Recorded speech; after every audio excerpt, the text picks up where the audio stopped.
Hey guys, what's up? It's me, Kokano, and today we're going to be watching a Dr. Phil video. This is a video that is about someone who lives, who went to my school, basically, which is cool. And, you know, I thought I'd do a reaction video or something on it, just to see, you know, how it, looks. I'm here because my 3-month-old grandson was murdered. I think my son Steven's girlfriend Elke did it. Lucas was in a medically induced coma for 3 days. Doctors told Steven Lucas no longer had brain activity and they needed to make the decision to take him off of life support. My aunt was at the hospital with them, and she said Elke refused to hold the baby. Elke did not cry. She said she looked like a guilty puppy. The coroner ruled Lucas's death a homicide and said that he was shaken. 1 week ago, my family learned that the Kansas Bureau of Investigation believed that my son Steven murdered his son. Makes me angry. I do know that Steven was alone with the baby the night before he was taken to the hospital. And for that reason, they think he might be involved. It's very suspicious that he was around the child at the time of the death and everything like that. It's still too early to place the blame. That baby shook him not long before they took him to the hospital. I do think that was Elke. I like how they had to add a image of the child in the middle and then to the side, it being shooken, like very shook, like blood, shake blood, I think it's called, to the photos. So I do know this.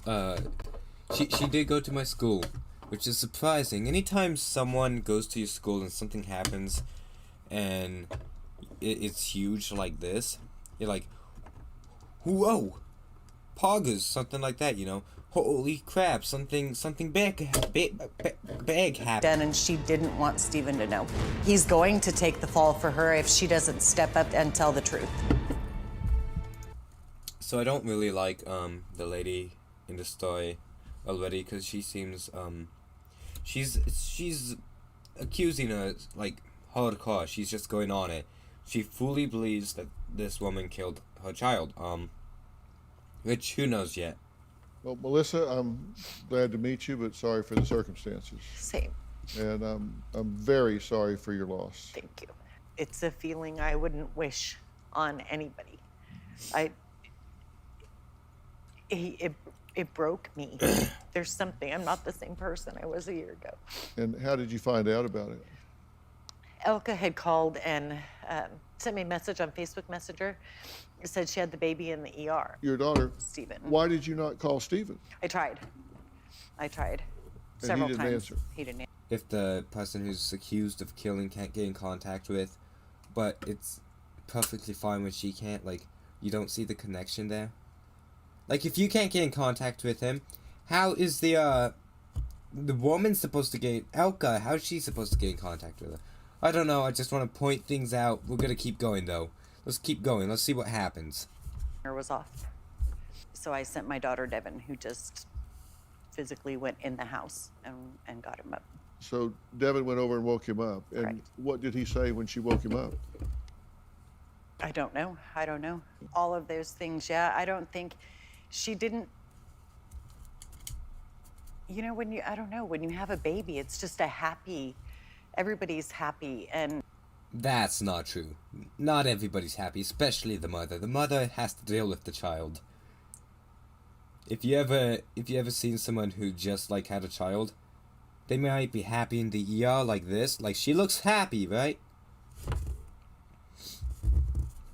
But they don't look happy at all, like 3 days in when it's all chaotic.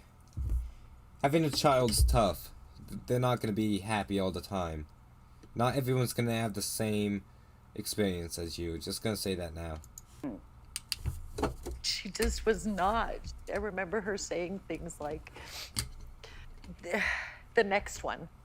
It just, like, after the baby died, it was always, well, the next time, the next.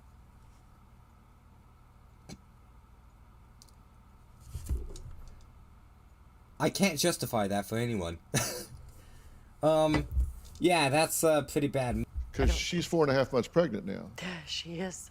Now, she took the baby to the emergency room, and they said, well, this is very serious. This baby, they did scans, and they said this baby has a serious brain injury here, and we're not equipped to handle the child at this rural hospital. We're going to need to airlift the baby to Denver. Right. And so they did that. She flew on the plane with the baby to Denver. She tells Stephen, you need to drive to Denver and meet us there. So I just want to point out the fact, Denver, where I live, Denver is the place you go for medical stuff. If you have a medical problem, you're off to Denver. If you have a serious medical problem, you're off to Denver. You're not staying here. I'm not going to disclose where here is because you could probably find it, but there's obvious reasons why I wouldn't explain where I live in this video. You can find it another way. I probably pointed out somewhere along the timeline. But like Denver's the place to go. I have a friend, and he was being sent to Denver back and forth because his heart would stop. He had a lot of heart problems. He passes out, and so you don't stay you don't stay in town. You get transported out of it. You get moved to like Denver. And on the 13th, they say this child is brain dead. There's no activity, and the child is brain dead. The only thing that's keeping the child alive are the machines.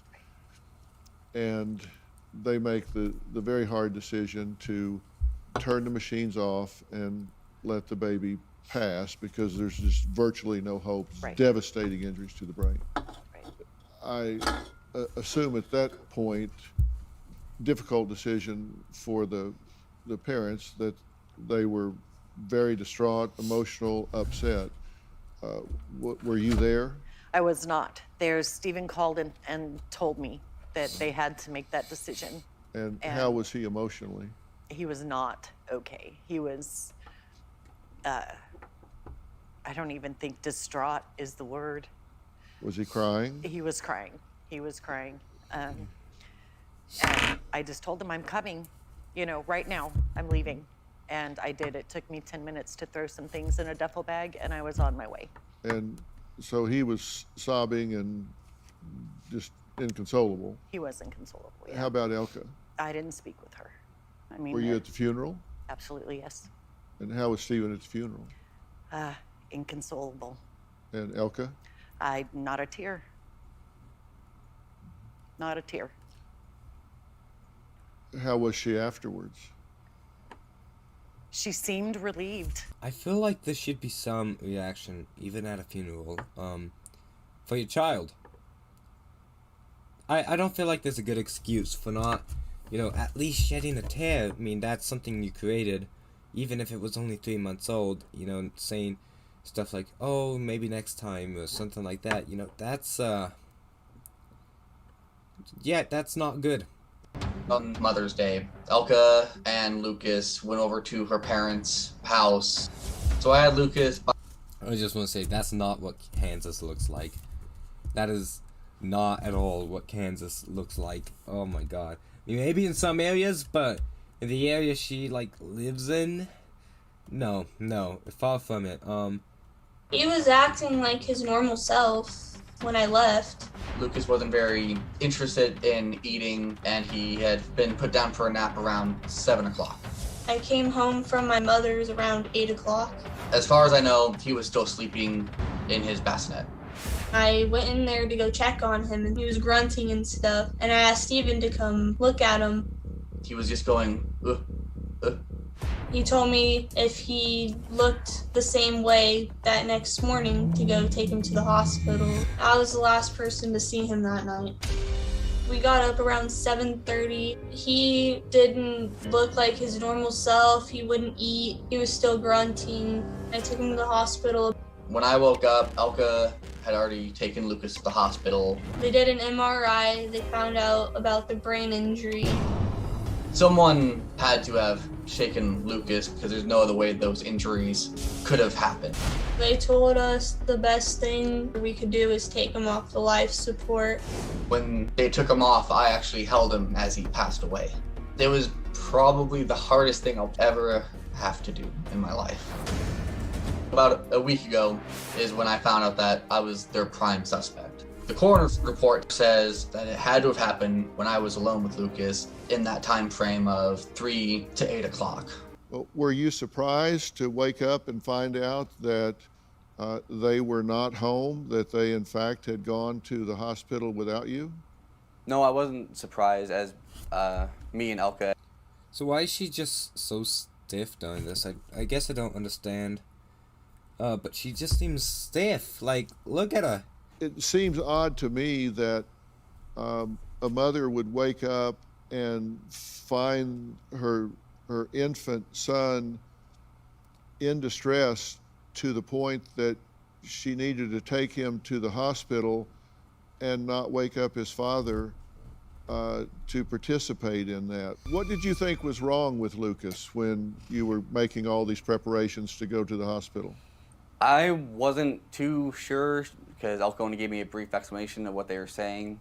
More along the lines just has told me that he had a subdermal hematoma, and I wasn't 100% sure what that meant.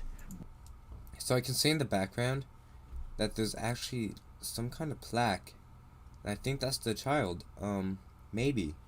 But it definitely did sound serious. Elke, at that point, you had talked to the doctors, and had they already done a brain scan? Yes, they did. How long had you been at the hospital before you called Stephen? It was probably maybe like 20 to 30 minutes. I don't remember exactly the time when I called him. Okay, sure. Why did you not wake him up that morning? My mind was more of getting him in because of the way he looked. I just wanted to get there as fast as I could. Mm-hmm. And how did he look that morning when you walked in? He was still grunting, not wanting to eat, and not like really, I don't know, like he didn't really have any like wet diapers or anything like that. So I took him to the hospital like me and Stephen discussed. Well, let's go backwards a little bit. This is the morning of May 11th that we're talking about, the day after Mother's Day. On the morning of May 10th, which was Mother's Day, when you woke up... Okay, so why is the top of his head, like, black? And his eyebrows black? But why is the bottom of his, like, chin, like, ginger? I don't understand that. Whoa. The things I notice is... I mean, it's cool looking, honestly. Like, it doesn't look bad. It's just... Did he dye his hair? Or is that, like, natural? I don't know. I don't know. What was the routine that morning? Typical? Just what you normally do with Lucas in the morning? He was normal, eating everything. Like I said, I didn't start noticing anything until that night, and me and Stephen weren't really thinking of anything like this was happening to him. We were just thinking like maybe he had a stomach ache. But the morning of the 10th, the day before, you were in the emergency room and had a diagnosis of subdural hematoma. You got up that morning and everything was fine. The morning before, everything was normal, correct? Yes. And he usually eats how many ounces? He was eating quite a bit, actually. 4 ounces, 6 ounces, 8 ounces? What was he normally consuming? I think it was about 8 ounces he was eating. Okay. And so that morning of the 10th, before you went to your grandmother's house, you got up and got him dressed, changed his diaper and all, and did he eat 8 ounces? Yeah, he ate about that, I believe. Okay, so you go to your grandmother's house, and there are some family members there, and of course they're making over the baby because he's just cute as a bug. So you were there for a couple of hours, right? Yes.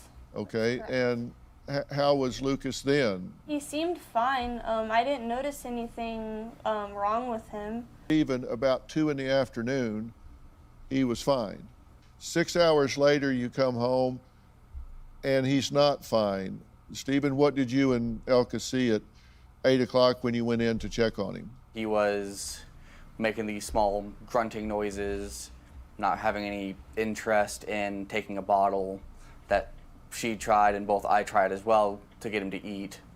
So in that 6 hours between 2 o'clock and 8 o'clock, he somehow had deteriorated from being his normal self, eating and being active, to kind of making guttural noises, not eating at all, hadn't had a wet or dirty diaper, and was not okay at 8 o'clock. Some way or another, he deteriorated during that 6 hours, correct? Yeah, that's correct. I've never, ever seen her shed a tear since that little baby died. I haven't seen a blink. Does this woman blink? This was not the first time that this baby had been taken to the emergency room, correct?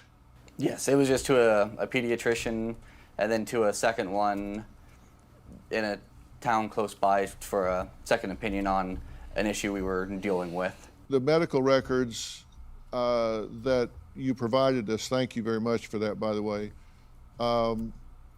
addressed weight and parenting, and this was on April 27th of 20, and the medical record reads, Lucas had fallen off the growth curve despite mother's report of excessive intake. Some concerns noted with parent knowledge, and will provide instruction videos. Failure to thrive.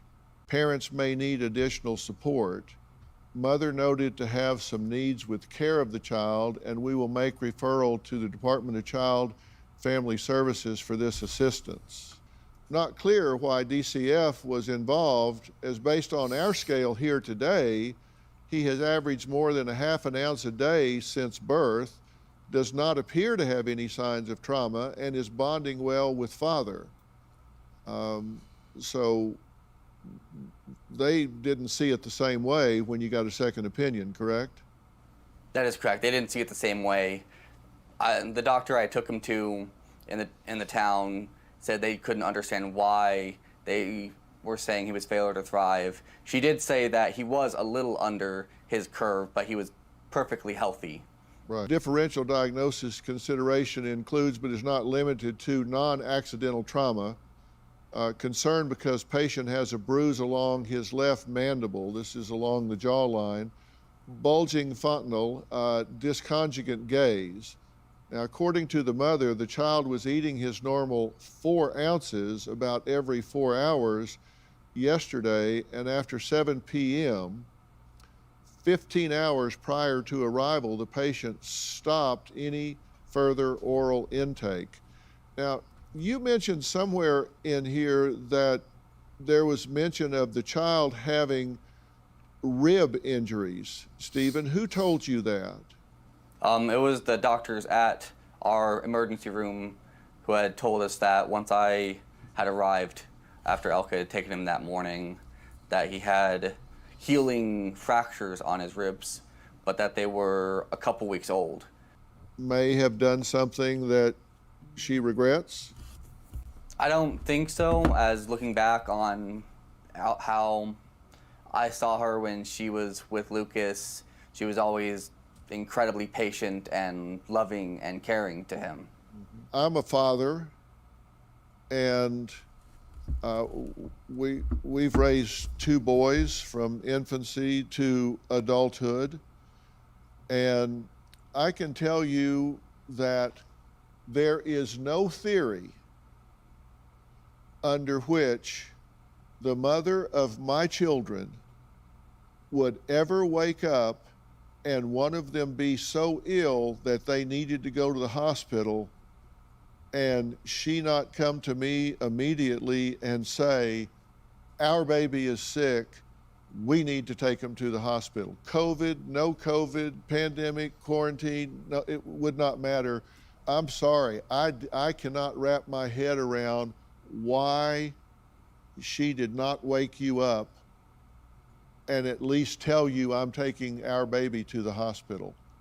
Now, are you telling me that that doesn't strike you as odd? I mean, that is completely understandable, and I guess I would say it is kind of odd. But I'm guessing it's more along the lines of maybe not thinking it was something that was serious. Yes, I did. And was he the same? changed him a few Was he the times same and- during the night? Was he still making the guttural sounds and everything like he was at 8 o'clock? He was still grunting and stuff, and then I did change him, and fed him too, but, You're saying now that he ate during the night? I said he ate a little bit during the night, but not as much as his normal self, no. I thought she said he didn't eat at all, like any. Records say, according to the mother, the child was eating his usual 4 ounces about every 4 hours yesterday, and after 7 p.m., 15 hours prior to arrival, the patient stopped any further oral intake. So you told the hospital that he had not eaten since 7 p.m. the night before, and now you're saying you fed him during the night. Like I said, I fed him a little bit, but that was about it. But you told the hospital he hadn't eaten in 15 hours. Tomorrow on an all-new Dr. Phil. The authorities believe that there was foul play here. A suspicious death. Elke, is part of you suspect that Stephen shook this baby? Now. Stephen says that Lucas had fractured ribs. I am convinced that Elke hurt that baby. The mother is pregnant again. It was a surprise. I'm still not. Wait. I know what this is. I eat Chinese food here. She's probably guilty. How this whole situation started, I have no clue. I'm gonna see if I can get some more information out tomorrow. This is gonna be my Friday upload. And I really hope that this is not gonna be difficult to put out. I want to try and get this out while it's still relevant. I'll see you guys tomorrow. Or next week, or whenever I get a chance to see you guys again.